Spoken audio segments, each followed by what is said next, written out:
Greetings, potential investors. Today, we'd like to take you on a tour of 3 sites created by our professional IST personnel here at Team 10, Professional Website Design. We will start by giving you a breakdown of each site, and then explain the process that went into making each site as user-friendly and easy to navigate as possible.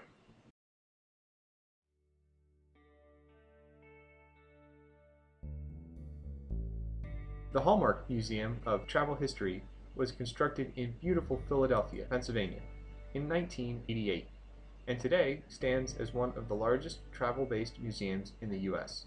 The museum's newest exhibit focuses on the history of powered human flight. The website serves a large number of customers with a focus on students, teachers, and historians. The designer began by asking the curator of the museum what areas he'd like the site to focus on. The designer, working with the curator, settled on a simple look, emulating other museum websites, while also capturing the user's attention with colors and images. Various prototypes were created and refined.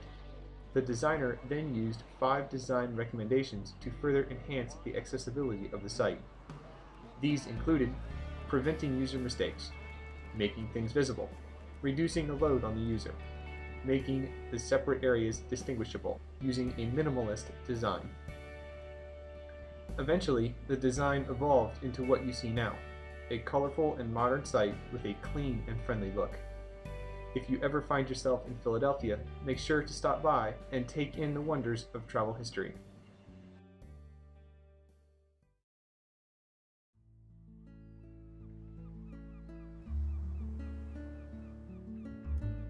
The Misery Bay Museum is located on the grounds of the idyllic Presque Isle State Park in Pennsylvania, and has been serving the local population for nearly 30 years.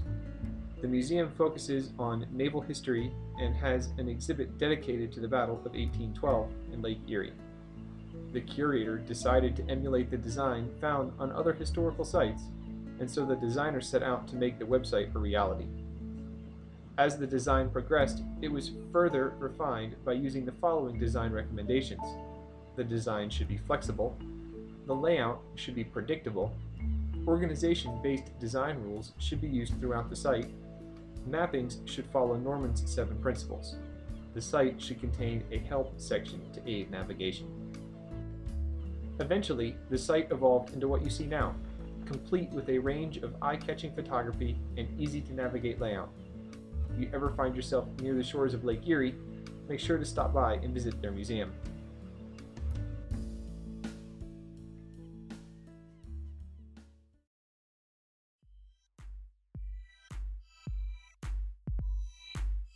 Our third and final site was built over 10 years ago and sits at 123 Main Street near Mount Morris, Pennsylvania.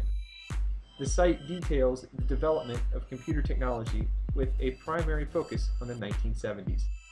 After contacting the curator, it was apparent he wanted the designer to base his site off of the layout of other information-based sites such as nasa.gov.